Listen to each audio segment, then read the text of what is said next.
In today's video, I'm going to teach you how to automate applications with Power Automate Desktop, especially if you're a beginner looking to get started.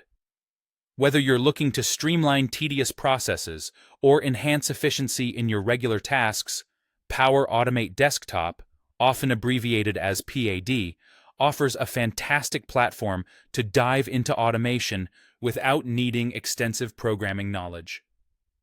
To commence this journey, the first thing you'll need to do is create a new desktop flow. Open Power, Automate Desktop, and navigate over to the option that says New Flow. Click on it, and you'll be prompted to give your flow a name. This name can be anything that defines the purpose of your flow. For instance, let's call it Automate App Demo. Once you have the name set, go ahead and click on Create. You'll notice the screen transitioning to what's called the Flow Designer. This hub is where the magic happens, as it's here that you'll build out your automation. In building your flow, you'll be manually adding actions. Think of these as the individual steps your automation will perform. Power, Automate.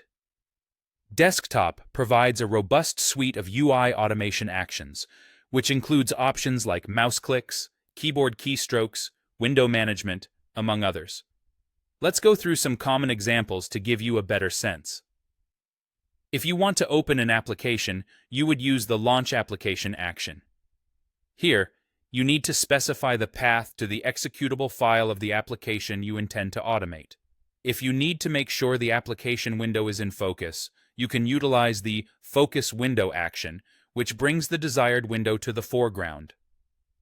Once you're looking to interact with elements such as buttons, a handy action would be Click UI Element, which does exactly what the name suggests. Suppose your flow needs to input data.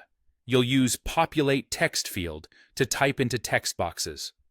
Finally, if you need to grab some data from the application, Get Details of Window UI Element will allow you to extract the necessary information. After you've added your desired actions and think your flow is set up correctly, it's crucial to test and debug your work.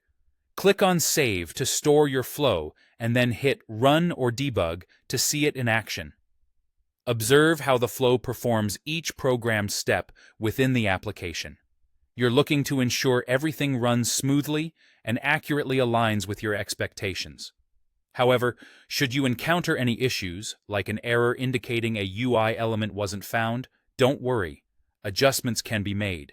You might need to refine selectors, which help identify UI elements, or modify timing with wait actions to achieve the desired outcome. With these steps laid out, you're well on your way to mastering automation with Power Automate Desktop. Happy automating!